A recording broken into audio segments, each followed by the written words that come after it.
Momento histórico sin dudas. Tenemos como invitado a Carlos Alberto Montaner, escritor, periodista, columnista de innumerables periódicos. Bienvenido al programa. Muchas gracias, Cabo. Y además tengo en mi mano el libro Tiempo de Canallas, que vas a presentar en la Feria del Libro.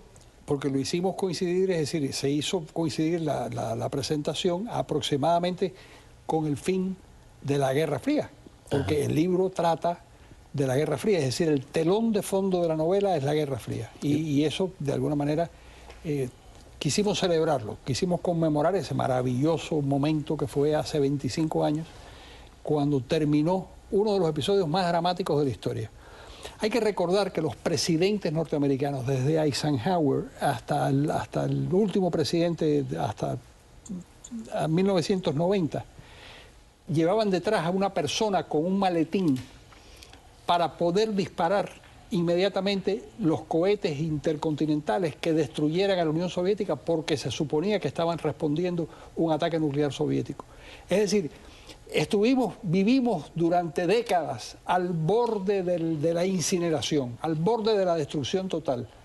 ¿Te imaginas que aquí haya una persona sentada con un maletín que en caso de que se produzca un aviso, tú presidente de los Estados Unidos, tenías que abrir ese maletín y dar la orden para destruir el planeta? Bueno, así vivió durante décadas el mundo. Hasta la caída del muro de Berlín. Hasta la caída del muro de Berlín. Por eso nuestro próximo invitado es Héctor Schubert, que es un investigador criminal de la Oficina del Defensor Público.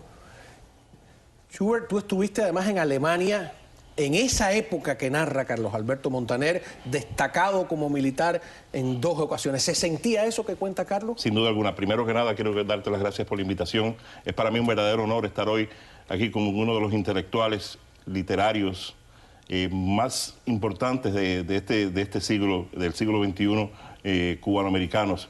Y no tengo la menor duda que en algún día será un premio Nobel de literatura. Así que un hombre muy grande. Está difícil, bueno. Es un verdadero honor. Toca uno de la derecha por 100 de la izquierda. Así que pero para contestar tu pregunta, sí, yo fui parte del 5º Cuerpo del Ejército, que una de sus unidades era el Batallón 709 de Policía Militar. Estábamos estacionados en Frankfurt y también parte de nuestras tropas estaban en Berlín, precisamente custodiando uno de los puestos más importantes de los 4 sectores, porque existían 4 sectores en aquel momento, que era el sector donde se encontraba Checkpoint Charlie, que era uno de los sectores más importantes. Que era el sector norteamericano. Correcto. Esos 4 sectores, para beneficio quizás del público, se debe a que cuando pierde Alemania en la Segunda Guerra Mundial entran 4 ejércitos, ¿no? Entra el de Estados Unidos, entra el ejército ruso, el francés y el inglés. Correcto. Y cada uno ocupa un sector de Berlín, ¿no? Pero el muro lo levantan solo los rusos. Correcto. Lo levantan porque en el momento en que ellos, en 1961, deciden levantar el muro, ya se han ido, a través de las pequeñas fronteras que existían, se han ido 3 millones de alemanes. Correcto. Entonces ellos deciden hacia la parte que está dominada por el mundo occidental, por Francia, Inglaterra. Se han ido y hacia Estados la Unidos. Libertad, y se han ido hacia la democracia y a la economía de mercado y a la propiedad privada. Se han escapado en esa dirección. 3 millones de personas. Entonces ellos deciden construir un muro y le llaman el muro antifascista. Tú sabes que ellos son los reyes de cambiar y de utilizar el vocabulario. Le llaman el muro antifascista, y entonces construye. Y hay una cosa muy inteligente que dijo Jim Kirkpatrick, dijo: es la primera vez en la historia que se construye una muralla, no para evitar las invasiones, sino para evitar la evasión del propio pueblo que no podía soportar el sistema. Porque había gente que los que defendían el comunismo decían: no, porque en Estados Unidos han hecho un muro para impedir que los mexicanos entren. No, pero en Berlín es al revés. Han hecho un muro para impedir que la gente se vaya, correcto, no para que la gente venga. Y no era un muro, eran 2 muros en sí. Eran 2 muros con alrededor de 160 yardas que dividía un muro del otro, que era donde se encontraban los francotiradores y las torres aquellas. El corredor de la muerte entre los 2 muros. Correcto. Mucha gente inocente, cubano sobre todo, yo conocí un boxeador cubano que logró brincar, ya era una odisea, logró brincar el muro para solo encontrarse que había otro. Un segundo muro, correcto. Más allá. Vamos a enseñar. Tú sabes que yo estuve allí 2 veces, ¿no? Cuando justo a raíz de la caída del muro, 3 años y medio después. Y tengo una foto, no sé, más adelante, que enseña exactamente... Ah, no, mira, eso es una foto curiosa. Brandenburg Gate. Pero fíjate que tiene un detalle, no tiene los caballos arriba. Yo tengo fotos y las he guardado sin los caballos, como estas dos, y tengo después otra foto donde sí están los caballos. Porque resulta que la fiesta del 31 de diciembre se encaramaron ahí arriba, los dañaron, los bajaron para arreglarlo y inmediatamente empezó una discusión sobre cuál era la posición correcta o no de los caballos. Porque los comunistas tiran el muro y se cogen la puerta de Brandenburgo. Y entonces cogieron los caballos y los viraron hacia ellos porque les estaban dando los fondillos de los caballos. Y entonces todo el mundo dijo, hay que poner los caballos en la dirección correcta, porque los soviéticos la alteraron. Y salió un historiador y dijo, no, los soviéticos sin querer la pusieron en la posición correcta, porque Napoleón se había llevado esos caballos como trofeo. Y cuando los volvieron a poner, los habían puesto al revés. Mira tú que...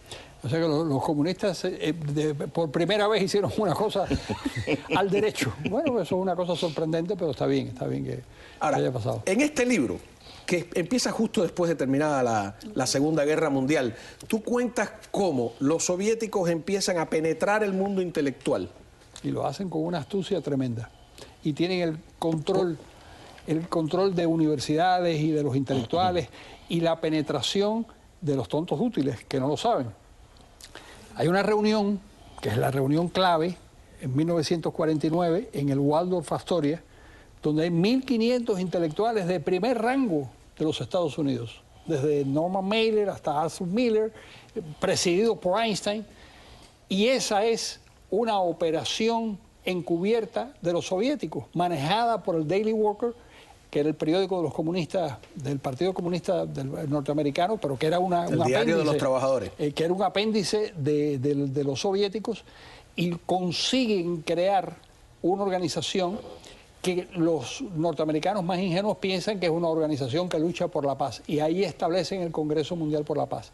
Hablando de Berlín, cuando los norteamericanos se dan cuenta de lo que está pasando y deciden enfrentarse a ese esfuerzo de conquista emocional e intelectual de los soviéticos, donde primero montan el Congreso por la Libertad de la Cultura, es en Berlín. Mira Gorbachev, qué viejo está. Eso es hoy, que fue hasta Berlín. Sin Gorbachev no se hubiera caído el muro, ¿eh? No se hubiera caído el muro, seguro. Es que yo creo que la caída del muro fue precisamente un accidente en una conferencia de prensa donde se cometió un error. Bueno, pero el error es de lo más curioso. Ellos iban a permitir que se pasara el muro con un pasaporte y un requisito previo. Correcto. Pero cuando lo redactan, eso queda al final. Entonces empiezan a decir, se va a permitir que salga el muro. Nadie escuchó la palabra final y la gente se lanzó. Y la persona que utilizaron como portavoz, le hace el periodista de France Press le hace una pregunta directa y le dice, ¿se va a permitir la libertad para viajar? Y el tipo dice... El tipo era la primera vez que participaba y dice, sí, yo creo que sí. Y entonces, ¿qué ocurre? Que esa información se transmite inmediatamente por France Press. Rebota. Y entonces en el Parlamento, en el Bundestag, en el Parlamento alemán, se ponen de pie y cantan el himno, qué sé yo, una cosa. Y eso lo ven los alemanes y entonces dan por sentado que lo que está ocurriendo es cierto. Y ahí empieza. Pero ya había empezado en junio de ese año, cuando en Polonia Jaruzelski trató por todos los medios de impedir que Solidaridad ganara. El cuento que era un reformista es mentira.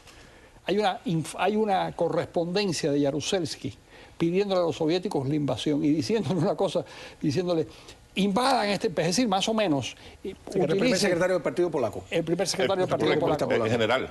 Pero era militar. Antes de esa invasión es importante que repartamos 40.000 toneladas de carne entre los polacos. Entonces, Gorbachev le dice, tenemos los soldados, pero la carne no la tenemos. Y ahí en esa discusión, Jaruzelski lo que hace es una celada para destruir a Solidaridad y se los convoca a unas elecciones para dejarles el 20% del Senado. ¿Y qué ocurre? Que en esas elecciones ganan el 99 de 100 curules. Es decir, Solidaridad destruye electoralmente a los comunistas y ahí comienza. Eso fue en junio. Esto que estamos hablando es noviembre. En noviembre, 9 de noviembre. En junio es cuando se produce la derrota electoral. Y ya los húngaros estaban, el Partido Comunista Húngaro, que sí era reformista, sí estaba en el camino de desmontar el comunismo. Un dirigente que se llamaba Imre Postgay.